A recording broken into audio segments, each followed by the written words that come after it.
Hello everyone, and welcome to today's presentation. I'm excited to take you through the topic titled Nazism and the Rise of Hitler. This is part of the Class 9 CBSE syllabus. In this session, we will explore how Nazism emerged and the key factors behind Hitler's rise to power. So, let's get started. After Germany's defeat in World War I in 1918, the Kaiser abdicated, and a new democratic republic was established in Weimar.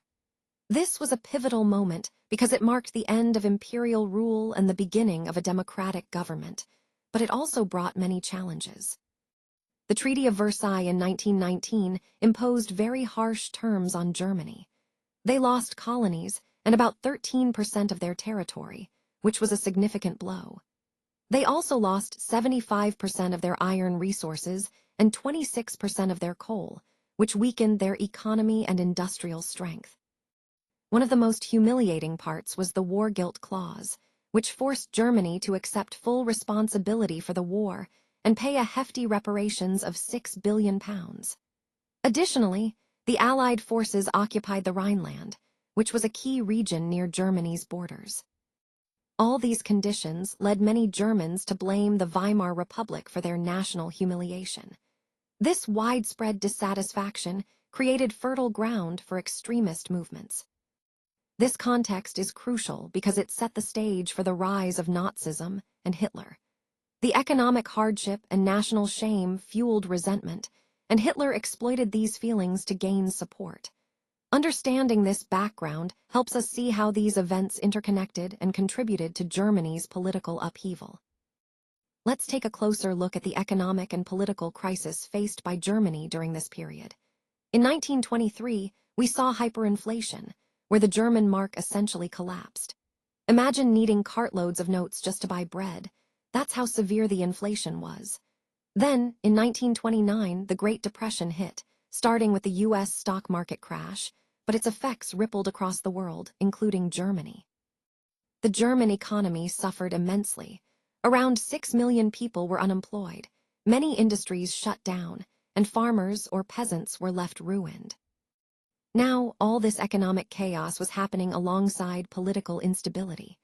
The Weimar Republic, which was Germany's democratic government at the time, was quite fragile. Its system of proportional representation often resulted in weak coalition governments that couldn't make strong decisions. Plus, the use of Article 48 allowed the president to rule by decree in times of crisis, which further undermined democratic stability.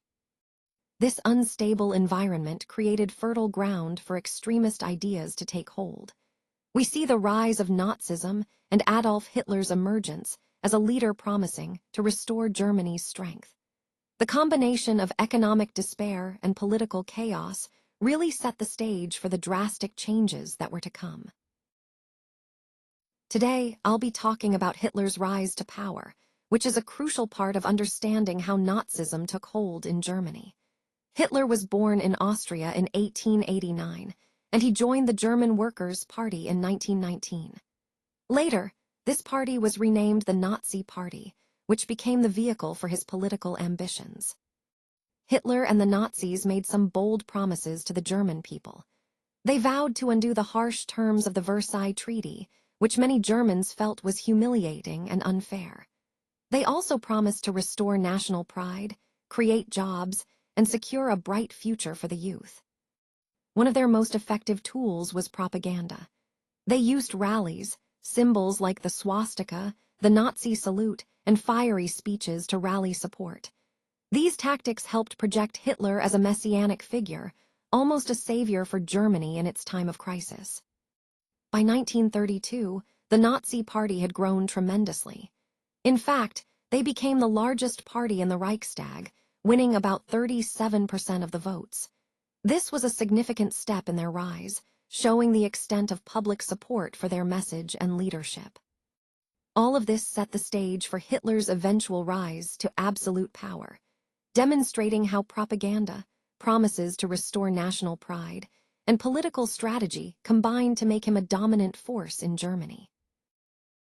Now, let's take a closer look at how Hitler established his dictatorship in 1933. After becoming chancellor in January, One of the first actions was the Fire Decree in February, which effectively suspended civil rights. This was a crucial step because it allowed the Nazi government to crack down on opposition without legal constraints. Following that, the Enabling Act in March was passed, which essentially gave Hitler dictatorial powers. With this act, he could rule by decree, bypassing the Reichstag and making his authority almost absolute. Once in power, the Nazis moved quickly to eliminate all political opposition. All other parties were banned, leaving only the Nazi Party. They also took control of the media, the military, and the judiciary, ensuring that every aspect of German life was under Nazi influence. To enforce their rule, they relied on security forces like the Gestapo, which was the secret police, as well as the SS, the SA, and the SD. These organizations created a criminal state, using fear and repression to maintain control. Overall, Hitler's rise to dictatorship was marked by strategic legal measures and brutal suppression, which laid the foundation for the totalitarian regime that would follow. Now, let's look at how Class 9 CBSE covered Germany's reconstruction and expansion during this period. After coming to power, Hitler's government launched various work creation programs, such as the Volkswagen car project and the building of highways, which helped reduce unemployment and boost the economy. On the foreign policy front, Germany experienced several significant successes. In 1933, Germany left the League of Nations, signaling a shift towards more assertive policies. Then, in 1936, Germany reoccupied the Rhineland, which was a violation of the Treaty of Versailles, but a bold move that boosted Hitler's popularity. Next, in 1938, Germany annexed Austria in what was called the Anschluss, uniting German-speaking peoples. Following that, in 1939, Germany invaded Poland, which directly led to the start of World War II. In 1940, Germany signed the Tripartite Pact with Italy and Japan, forming the Axis powers.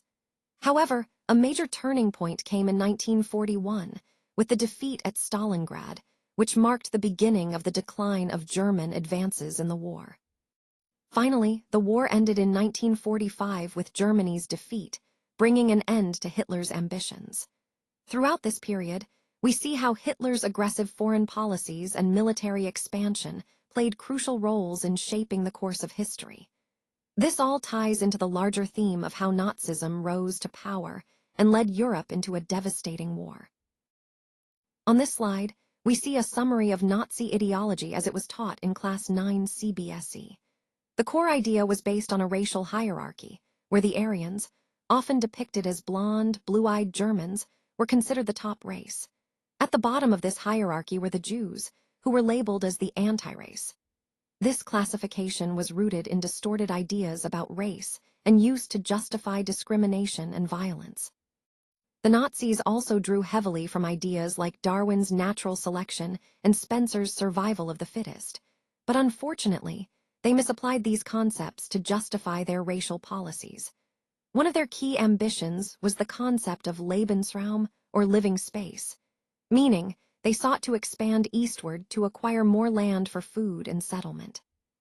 The ultimate goal was to create a racially pure German state by eliminating those they deemed undesirable, what they called undesirables.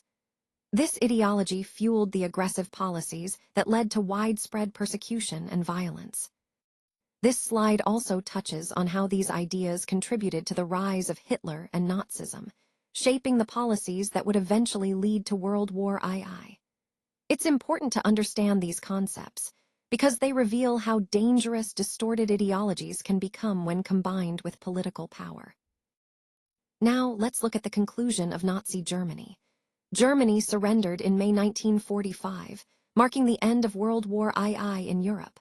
Before that, Hitler and Goebbels committed suicide in April to avoid capture. The Nuremberg Tribunal held Nazi leaders accountable for crimes against humanity, bringing some justice after such horrific events. The Nazis were responsible for the deaths of about 6 million Jews, along with 200,000 gypsies, 1 million Polish civilians, and many others in concentration camps like Auschwitz.